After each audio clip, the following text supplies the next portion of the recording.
With Lucky Land Slots, you can get lucky just about anywhere. Dearly beloved, we are gathered here today to... Has anyone seen the bride and groom? Sorry, we're here. We were getting lucky in the limo and we lost track of time. No, Lucky Land Casino, with cash prizes that add up quicker than a guest registry. In that case, I pronounce you lucky. Play for free at LuckyLandSlots.com. Daily bonuses are waiting. No purchase necessary. Void where prohibited by law. 18+. Terms and conditions apply. See website for details. The email, all of that sort of stuff. At the bottom of this hour, the governor of Georgia, Brian Kemp, is going to call to talk about his trip to Davos, among other things. Right now, though, I actually want to. I've got a reporter from the Washington Post, as I mentioned, is in studio with me in Georgia talking to voters and others about the future of the GOP. I actually wanted to talk about that today anyway, with this word that Nikki Haley is announcing. Actually, there's a report out today that Larry Elder, the radio show host, he might actually consider jumping into the ring as a candidate who believes conversations need to be had.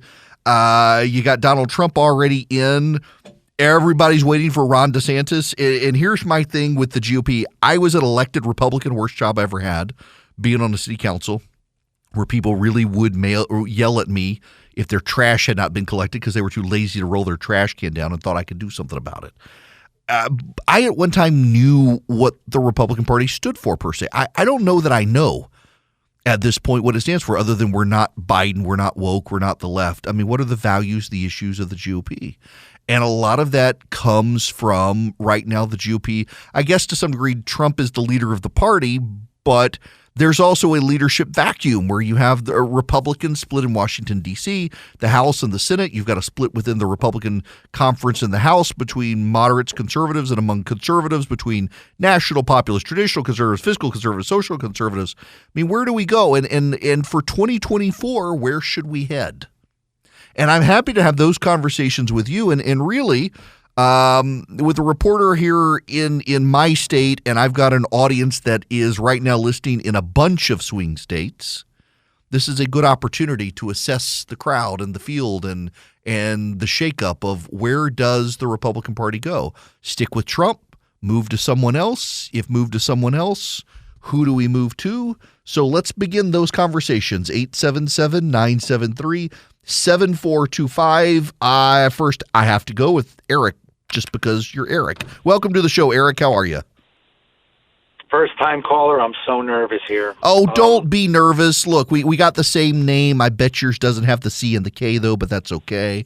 So don't be nervous. Mine spelled the correct way with a C.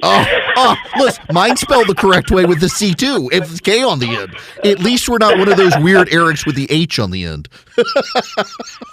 I live on the Atlantic coast of Florida, just below Daytona.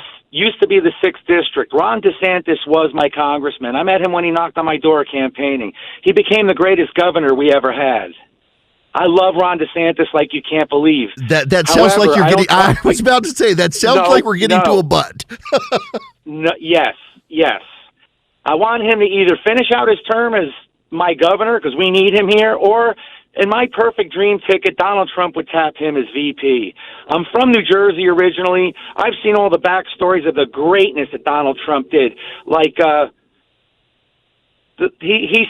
singer I'm not going to name, she had her family murdered. Donald Trump put her up in his tower, fed her and gave her security for 2 years, and she went and sang at Joe Biden's benefit. Anyway, this country owes Donald Trump a great debt. I owe him my loyalty. He came out and admitted, all you people that want this fixed, there's a swamp and I'm going to drain it. They came after him like you can't believe. Yeah, okay. So, listen, I appreciate your input there and that you really want DeSantis to stay as governor.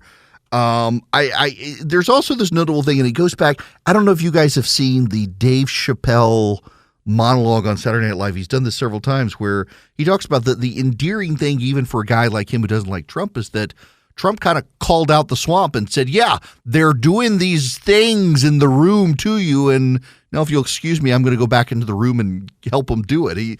He called him an honest liar, which was a very funny line. And there is this contingent of people who really, they want to stick it to the man. They want to stick it to Washington, which is why there are a number of press reports out, I think, that show Trump moving forward, wants to paint DeSantis as the establishment candidate. That DeSantis is who the establishment wants because he won't shake up the establishment. Interestingly enough, he's welcomed Nikki Haley into the race, and I got to think if Haley pulls some of the establishment support in her direction, it does make it harder for Trump to go after DeSantis as the establishment person, which he's hoping to do. We'll see how that shakes up. But all your input, 877-973-7425. Frank, you're going to be up next on the Eric Erickson Show. Welcome, Frank. Thank you, sir. I agree with the last caller, and I'd just like to tell you that I like your show. You're winning me over. Oh, excellent. Yes, I think a lot of times I listen to you, and I think I would refer you to a gentleman by the name of Mike Vance. He wrote a book on creative thinking. And just real quickly, he asked Mother Teresa, why didn't you go to the anti-war rally? And she responded, well, Mike, he should have asked me to go to the pro-peace rally. So I think it's a lot. Honestly, I think it's a lot. You say wonderful things. I think it's how we can say them to attract more people into our realm of reality. But getting to Trump, I was not a Trump surrogate. I'm from New Jersey originally. I live in Lawrenceville, Georgia. I did go to the governor's acceptance speech and so on and so forth. I don't like everything he does, but looking at his record, he was the only president in my lifetime, other than maybe Reagan, and I was too young. I was younger, let's say. I was amazed at what he did, and he had no cooperation from the left, very little cooperation from the right. They were all wolves, in sheep, trying to stab him in the back every move he made, and for that reason alone, he would have my vote, because I think he deserves a second chance based on the record and what he did and carried forth. I know that they say he can't win, but I don't believe people when they say that, because no one thought he could win after he made that comment about what's his face, the guy that was in jail, not in jail, that was in the war, McCain. Yeah. And McCain was the first guy that brought up that he took that phony Russian collusion that we all know is phony, okay, at this point, and he brought it forth as to put it against Trump. I mean, he wasn't on Trump's side at all. I watched him campaign. Trump is who he is, okay? We can disagree to agree with him at certain points, but what he did, in my opinion, my humble opinion, I would give him my vote in a heartbeat. I have nothing against DeSantis at all. I think DeSantis is a great candidate. The only question I have, I was a poll watcher. I signed up for poll watching this year because I thought I should do something other than complain, and I don't like to complain. But what I heard in the poll watching from people who have been in this game a lot longer than I have, they said that Rupert Murdoch gave him a bunch of money to write a book. Now, does that mean anything? I don't know. Wait, Rupert Murdoch gave DeSantis money to write a book? That's what I was told. I'm not validating it. Yeah. And I don't know that it's been in a disclosure from him to write a book either. But okay, so that's interesting though. Two guys originally from New Jersey. One moves to Georgia. One moves to Florida. Both they like DeSantis, but they want Trump. Is it New Jersey or what? 877-973-7425. Pierce, calling from Georgia. You're going to be up next. Welcome. Hey, buddy. Well, I disagree with the other two gentlemen. And being from Georgia, Donald Trump cost us the Senate. I mean, I'll be honest with you. He supported a bad candidate for the Senate. And he really cost us the ability to win. Arguably cost us twice with the 2020 race, too. Yeah. And, he came after Brian Kemp. And Kemp did everything to get us open, moving, our economy going again, where we didn't suffer like the rest of the country during the COVID. I'm sorry, but I'm ready to move on to new, fresh faces. Number one, and you've said this before, and we've discussed it, Trump can only serve one term. He's already had a term. If we go with Ron DeSantis, we can have him for 8 years, and he will be, I think, as good as, possibly even a little better than Trump was, because he doesn't come with the baggage that Trump came with. So I'm moving on from Trump for specific reasons. He cost us in Pennsylvania. He cost us in Arizona. We could have maybe had, I think, a 52 or 53 to 47 Senate in favor of Republicans had Trump stayed out of the midterms. Listen, I will be honest. Y'all all know where I stand. That he picked some real clunker candidates and pushed them hard. I will say in Georgia, I do think Pierce that Herschel Walker had to be prodded in by Donald Trump, but once he was there, he wasn't going to lose because he's Herschel freaking Walker. And so he got the nomination, and obviously because he's Herschel Walker. But like I was saying in the primary, he was, all that stuff was going to come out, and we were going to get hurt, and that's what happened. And he should have been dissuaded from getting in. Steve, you're going to be up next. Welcome. Hey, Eric. Hey, man, I listen to you, and I consider you as unbelievable information resource. Thank you. And so I'm really an independent that leans right. I vote mostly Republican, and but I voted for Democrats as well. But and I voted for Trump twice. But I'm really going to be hard to bend my arm to vote for him again. He does have some good ideas. He's done some good things. But, boy, he's brought a lot of baggage, and I think it's the reason we have Biden today, because there are certain people that just hate him. And I think those people won't change their mind. My own personal circle where people hate him, they ain't going to change their mind to vote for him again. And I do like Ron DeSantis. I don't think he's as blustery in many ways as Trump. He still has as good as ideas. He's not perfect. And I think Nikki Haley is his running mate. So that would be interesting. I'm saying DeSantis and Haley. I'm going to predict it here and now. All right. So, there you go. Listen, I appreciate it. Let's go. Kevin, you're going to be next. Welcome to the Eric Erickson Show. Good afternoon, Eric. How are you doing? I'm good. How are you?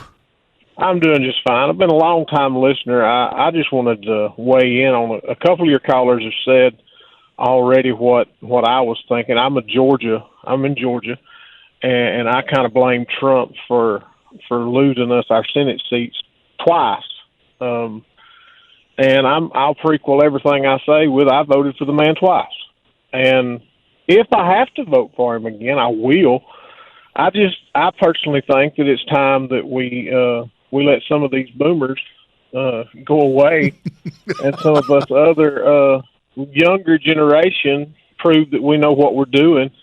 And why would I want to put him back in the White House when, one, he can only serve one more 4-year term, and two, he's an old man.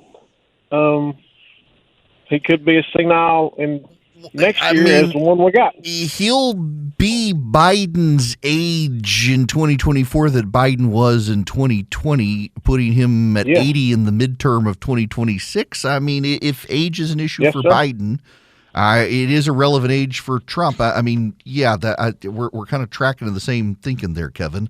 Appreciate the phone call. All right, we got to take a time out. We will be back, 877-973-7425. Bottom of this hour, the governor of the state of Georgia calling in about his trip to Davos and more. The weather outside might be frightful, but in your bed, you've got super soft Boll and Branch sheets to sleep under. They'll keep you comfortable. They're just the perfect weight. Summer, winter, fall, spring, the perfect weight, and they get softer every wash. And right now, with the weather so cold outside, you want to just be snuggled up inside. They're the perfect sheets under which you and your loved one can snuggle. And right now, you can get 15% off your first set of sheets when you use promo code ERIC at bollandbranch.com. That's Boll and Branch, BOLLAND branch.com. The promo code is ERIC, ERICK. Boll and Branch sheets are the perfect 100% organic cotton threads that get softer every wash. Not only do they get softer every wash, but the drape across your body is just perfect. I really enjoy mine. We've got them now on multiple beds in the house. We've just kept buying them because they're so soft.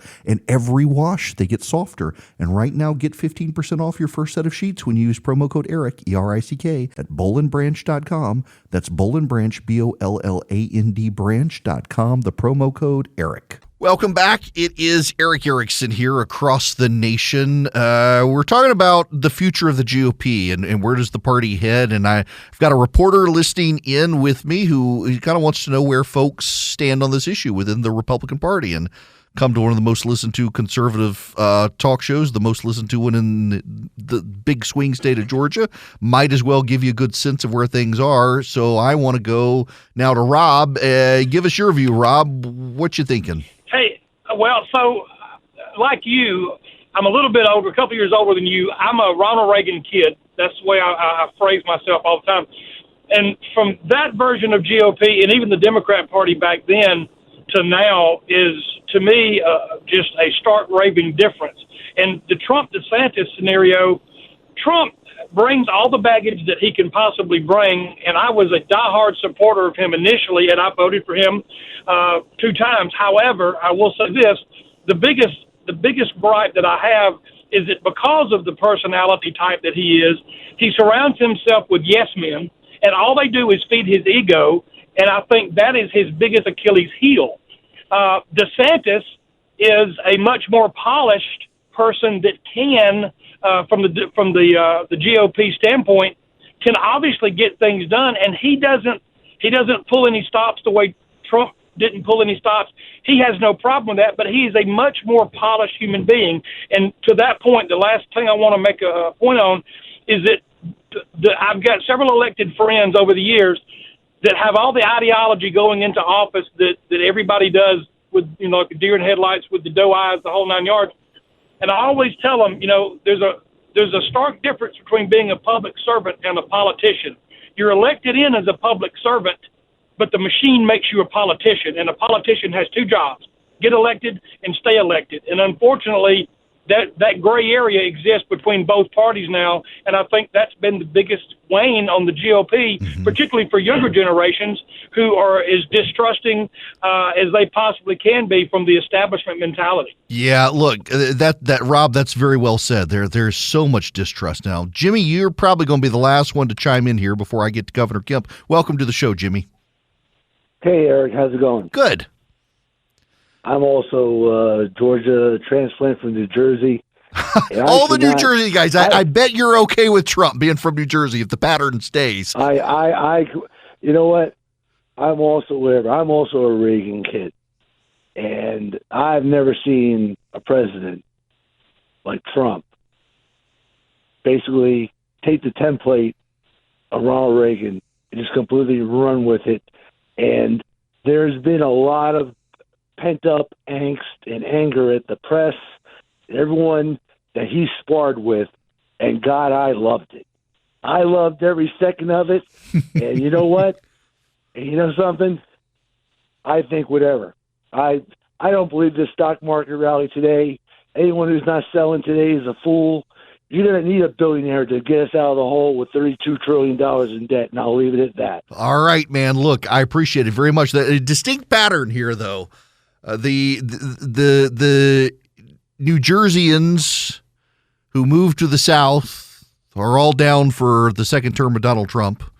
The Georgia natives and the Florida natives are ready to move on. All of them seem to be gravitating towards DeSantis. Interesting pattern here, and also the lack of women chiming in as well is also interesting. Now, when we come back, the governor of the state of Georgia is going to join. I'm not going to talk to him about this. I know some of you want me to. He's got his own things to talk about, and I want to talk to him about those things, his agenda, and also hobnobbing with the elite in Davos, and did he bring me back any Swiss chocolate? I'm not going to hold my breath on that. I'm going to get a box of Swiss Miss hot chocolate, I bet, at the office, though. We'll see when we come back. Eric Erickson here. Hello there. Welcome. It is Eric Erickson here from Atlanta, Georgia, and my flagship station at WSB, broadcasting across the nation. I have a special guest with me, attacked recently for being a globalist, for having the audacity to go tell a bunch of rich people in Europe they were wrong about their COVID policies, and also come do business in the state of Georgia. That would be the governor of the state of Georgia, Brian Kemp. Welcome. How are you? Hey, doing great, Erickson. All right, so I would love to talk to you about Davos, but this just happened. This is I don't remember the last time the House of Representatives in the state of Georgia passed a budget 170-1, and all of those Democrats included voted for your property tax cut and your rebate, and that's kind of impressive. Well, listen, we're trying to help people fight through 40-year high inflation, Eric, and these are things I campaigned on, the property tax relief for hardworking Georgians out there to help them fight through Joe Biden's 40-year high inflation, returning taxpayer dollars back to them that we don't need because we've been open and we didn't listen to the naysayers during COVID. Took a lot of heat for that, but we gave Georgians the choice to go back to work and get their kids back in the classroom and really stood up for our people and simply gave them that opportunity, and our economy has responded with that. Been 2 record years in a row, and our mid-year numbers this year are on a record pace again, taking out 2 of the huge projects we got last year. So, we're just doing what I said in the campaign, and I think, people obviously appreciate that, and they want to have that help, and that's what we're doing. I appreciate the House voting that way today. It was an overwhelming vote of success and support from the House of Representatives. Well, one of the other things here, and I do not remember the last time so many Democrats in one day texted me, members of the state legislature, city councilmen around the state who know me, your proposal for funding the Hope Scholarship again after years of it kind of being reduced in what it could do. There's a lot of bipartisan excitement. And I guess one of my initial reaction concerns is, are you worried we get into a position of funding, for example, Hope and cutting property taxes where suddenly in a couple of years, if we go through this recession, we've got a big budgetary hole that we have to refill with cuts again? Well, that's my concern, too. And if you heard my inaugural address and my State of the State, I've made it clear we want to grow Georgia, not the government. So the money we're using for the property tax relief and for the tax rebate, it's one-time money. It's money we have in the reserves. We realize it, probably won't be there again in a year or 2 from now, and we can't build government programs or build in things that are going to be in perpetuity here. We have to use the money on one-time spends, and my belief is instead of growing big government programs, it's better to put that money back in the pockets of our citizens and let that grow our economy and churn out there amongst small business owners and help working families in our state. I saw something this week where, just a huge amount of Americans right now are living paycheck to paycheck. And here in Georgia, we're helping people be better able to do that in this inflationary environment. And, rising property taxes, a lot of local governments aren't offsetting. So this won't affect the way our government runs in an efficient way down the road, no matter what the economy's looking like and if our revenues do slow. But thankfully, things are holding up well here in our state. In regards to the Hope Scholarship, that money's all coming out of lottery. It's a dedicated revenue source. So, this is not taking general fund money. This is all based on lottery revenue. So we're very confident of the stability of the Hope program. And we felt like we have a very robust reserve fund there, Eric. So we felt like it was the right thing to do to just help our Georgia families be able to help pay for a college education or a technical school education going forward in the future. Well, even at my kids' school, the number of parents I know who they know we know each other and just wanted to pass on their thanks for doing it. It suddenly alleviates a lot of stress. It seems like for people I've encountered since you made that announcement, who they're seeing the economy and the stock market, the education funds they've set aside for kids, and now suddenly it kind of gives them some breathing room to know Hope could meet the needs that it hasn't met for a number of years. Well, when you think about this, it's going to save the average student at, say, the University of Georgia, one of our research institutions, almost $1,000 a year. If that family is a taxpayer and they get a $500 tax rebate and then about $500 of property tax relief, all of a sudden that family's getting, anywhere from $1,700 to $2,000 back in their pocket of their own money because we have a good economy and because we took the right approaches during COVID-19. And, you give somebody $1,500, $2,000, that can help them with inflated prices at the grocery store. It can help them buy a computer or school supplies for their children, or buy extra tank of gas and other things that have been squeezing our hardworking families here. And I just think that's the right thing to do right now. It's what I campaigned on, and that's exactly what I'm going to do. And thankfully, the legislature is very supportive of that, and I'm thankful for their support. Now, let me shift gears. I've been impressed with what I've heard recently from some of the Atlanta government leadership, including the mayor, on the riots and protests we've had in the city. And there's been this great disconnect, I think, with this police training facility that have brought in a bunch of people who don't even live in the state of Georgia to cause havoc in the state, attacking fire stations and businesses and churches and youth programs. I've had a number of callers in the last week who've called in, and in the last couple of weeks as I've been talking about this police training facility, that have really been singing your praises for getting the state involved in something that maybe should be a local issue. But as these Antifa types have come in and started ransacking businesses and harassing churches and families, it's been nice to hear both you and the mayor of Atlanta take a very strident tone against that. Well, we're just not going to put up with that in the state of Georgia. We didn't do it 2 years ago during civil unrest, and we're not going to do it now. I'm all for allowing people to protest and demonstrate and let their voice be heard, but we're not going to have contractors working on job sites in the state of Georgia that are harassed and attacked. We're not going to have state employees that are harassed and attacked. And when people start damaging businesses or trying to burn police cars, we're going to put the hand. And, our Attorney General, Chris Card's going after those folks with domestic terrorism charges, and I'm, applaud him for doing so. But I made it clear to our folks a long time ago when this started happening that we needed to get engaged. We got the FBI engaged as well, and we need to find out who these people are, because most of these people, Eric, are not from Georgia.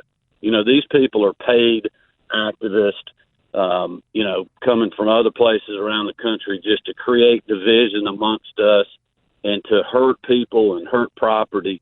And we take a very strong stance against that here in the state of Georgia, and I think we've sent that message over the last couple of weeks. And I just very much appreciate the city of Atlanta and the attitude that they've had with this, from the mayor to Chief Sherbaum as well, that when those things happen, we're putting hands on people, we're locking them up.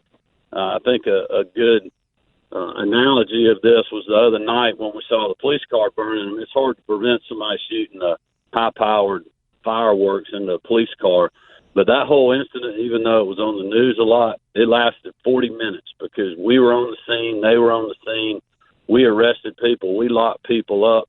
It was confined to a 2-block area, and it was over in 40 minutes. And you didn't hear anything else the rest of the weekend, and you didn't hear anything else last weekend, because we sent the message to people that we're not playing around. You do that here, you will be in jail. And I mentioned in my State of the State address how much appreciation I had for the judges that didn't allow 4 of those people to be out on bond and set very high bonds with ankle monitors and other things with a couple of the other ones. And that's the kind of, that's the kind of actions that we need from the judiciary with these kind of people. Good for you guys. Now, let's get to Davos. I'm not going to hold my breath that you brought me back any chocolate from Switzerland, but you did go over there. You pitched Georgia to a lot of global businesses to come into Georgia, and I just want to give you a chance to respond to. There were a whole lot of people who seemed to be, at least on the internet, very angry that you would go hang out in Davos. Well, first, let me just say this. I can assure you the First Lady of Georgia, Marty Kemp, she got Swiss chocolate. She got chocolate when we landed in Amsterdam at the airport. And we saw some great Georgia-based companies in Hamburg, Germany, and she got chocolate there. So I'll try to round some of that up. Excellent. Look, Eric, I saw some of the feedback on social media and other friends of mine, other fellow conservatives that reached out with concerns that I was going to go out there and get corrupted and that, Al Gore and John Kerry and whoever else were going to manipulate me and persuade me. And I can assure you that's not what happened. I was pleased when I got out there that they wrote about my Southern drawl and that I had my cowboy boots when I was on the panel with Senator Manchin, Sinema, and Coons. And also at that time went after the Inflation Reduction Act, or so-called, and said they were picking winners and losers in Washington, D.C., hurting Georgia-based manufacturers and rewarding the union-based companies. People are doing business in Georgia because we're a right-to-work state. We've got great jobs. We've got a great workforce, and we have the free market playing here in our state. And we've done that for over 20 years with people like Governor Sonny Perdue and Governor Nathan Deal. And that's what I was selling literally to the world out there and showing them that our conservative way is working. You know, us being open during the pandemic and not wavering to the healthcare pundits that were stuck in their basement or the bureaucrats in Washington, D.C. or anywhere else. And it was just an unbelievable opportunity to tell our story to a lot of people that are doing business in Georgia and a lot of people that we want to recruit to come to our state. And for the conservatives out there that were concerned about that, you know, if you saw any of the tape of me on that panel, I mean, I basically told them they were talking about having immigration reform, bipartisan, and all this. And I said, you know, that's great y'all are talking about this. You've been doing that for 20 or 30 years. But how about just securing the dang border while you're talking about it? Because literally every governor in the country is dealing with fentanyl. We're dealing with human trafficking, labor trafficking, sex trafficking, and other things going on in our states because of the open, porous southern border. And so I made my positions very clear, and I got a lot of attention for doing that, which brought attention to our state, and that's great from an economic perspective, and I think it will be good for us in the future because I was out there doing what I promised Georgians I would do, Eric, and that was create good-paying jobs in rural parts of our state. So now, that I just people's kids can work and live in the community where they grew up in. I do have to ask you the awkward, difficult question here. I just want to make sure you are denying that you're actually a lizard person who was cloned and shaped into the image of the governor of Georgia, and he's not now Soylent Green. And no, you actually are the real Brian Kemp. No, I definitely am. And listen, I'm I told a reporter while I was out there, you know, conservatives are some of the greatest stewards of the environment, you know, in our country and in the world when you think about farmers and foresters, and I'm one of those people. But I also believe, you know, in a free market economy and capitalism, and we have to be reasonable on these things, and people want good paying jobs, and that's what I campaigned on, and that's what we're doing. This electric vehicle revolution and electric mobility revolution is coming because the market's out there for it. It's not because we're trying to manipulate it like they're doing in Washington, D.C. And these things, I told people, these things were happening in Georgia ever before the IRA passed. Deals like Hyundai and other things that we were doing because the manufacturers were looking at our state because we're a pro-business state, we're a low-tax state. We got a good workforce, we got good sites, we got a good seaport, good airport, and they're just taking advantage of those things that have really been created through good government and great conservative leadership going on 20 years now in our state.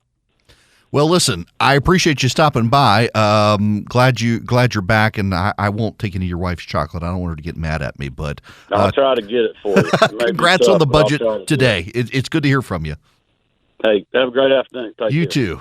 Governor Brian Kemp, the state of Georgia, says on the record he is not actually a lizard person cloned to look like Brian Kemp coming back from Davos, which, believe it or not, I actually thought it was insane until I saw a documentary that there are people who really do believe that lizard people control the world and they're all in Davos. I thought it was nuts. Maybe it still is, but this was purported to be a real documentary of insane people and their conspiracy theories, but he is not one. And for those of you in Georgia, just so you know, the state House of Representatives did pass the state mid-year budget 170-1, which is kind of unheard of. It includes property tax rebates and property tax cuts. Now, let's clear the air here with the Eden Pure Thunderstorm. This week, you get the BOGO. Buy one, get one free. EdenPureDeals.com is the website. The discount code is Eric, E-R-I-C-K. The important, Eden Pure Deals is the website, not Eden Pure, EdenPureDeals.com. You'll be greeted with a discount code box, and you put in Eric, E-R-I-C-K. You buy one, you get one free. What is it? It is a small air purifier. You can hold it in your hand, plug it into the wall, or use a USB cord, plug it in your car with a USB cord. I use it to eliminate odor. So We don't have an exhaust fan in our kitchen. And if I fry in the kitchen, shrimp in particular, my wife doesn't like the smell. I can fire up the Eden Pure Thunderstorm and it'll wipe out those odors. If I've been in a hotel room where someone's been smoking or a rental car, it works to eliminate those odors. They really do work. You buy one, you get one for free. This week only, EdenPureDeals.com. EdenPureDeals.com. It's also filterless, so you can wipe out the filter. It's electrostatic plate. You don't have to do a filter subscription, so it saves money in the long run. EdenPureDeals.com, EdenPureDeals.com. The discount code on the front page of that website, just put in my name, Eric, E-R-I-C-K. Buy one, get one free, EdenPureDeals.com. Welcome back. It is Eric Erickson here. No reason to give you the phone number. We are out of time. I did not intend to spend a full hour on this program today learning about chickens and talking about chicken conspiracy theories. And my gosh, I'm still getting emails from people about chickens and people who, why did I change the food and suddenly the chickens started laying eggs again after they hadn't laid eggs again? Are you sure it's not the food? And this ag scientist who filled me in on stuff says it's because you're shocking the chicken system and it's getting the eggs to come back. You change the food on. I'm just flabbergasted. That many people have been worried about chickens. The egg prices are still a big deal, though. I mean, I'm starting to see the memes now about the Amish lottery is up to 40 eggs. Eggs are expensive. They're still expensive, and we still have the baby formula shortage. I just think these things are going to probably play out. There's some economic news I didn't get to today, and some audio about Jay Powell. Someone might have forgotten to cut up the audio for me, is all I'm saying there. But Jerome Powell suggesting the Federal Reserve is still planning on raising interest rates in the future. And there's a big story at Bloomberg News that the markets are actually betting that he's not actually going to raise rates. Are the markets nuts? When Jerome Powell speaks, you should listen. And when the man says we still have plans of raising rates, they're probably going to raise interest rates. For the markets to factor in otherwise is kind of crazy talk. The Dow, interestingly enough, right now is down 200. NASDAQ is up 289. The S&P is up 37.9 with this information. I still think we're going to wind up seeing the economic slowdown coming, and it's going to impact the budget decisions in Washington as well with the debt ceiling. We're not going to default. I know there's a lot of hysteria about we're going to default. We're not going to default. One, constitutionally we can't. But two, they're going to cut a deal because Republicans have to show some level of responsible governance, but there will be some cuts made, even if it's just cuts to the future rate of spending, because Biden wants to sound reasonable as well. Remember, we've got 2024 coming. Both sides want to show the public that they're not crazy. The Democrats tossed their crazy people in the primaries in 2022. The GOP tried to get too many of them elected, and they all went down on flames. So there's no incentive for crazy in 2024, which means the status quo is going to be preserved in some capacity. You should be cynical about what happens. You don't need to be conspiratorial, but you can be cynical about what comes. All right, I'll see you guys Monday. Alan Sanders in for me tomorrow. With Lucky Land Slots, you can get lucky just about anywhere. Dearly beloved, we are gathered here today to... Has anyone seen the bride and groom? Sorry, we're here. We were getting lucky in the limo and we lost track of time. No, Lucky Land Casino, with cash prizes that add up quicker than a guest registry. In that case, I pronounce you lucky. Play for free at LuckyLandSlots.com. Daily bonuses are waiting. No purchase necessary. Void where prohibited by law. 18+. Terms and conditions apply. See website for details.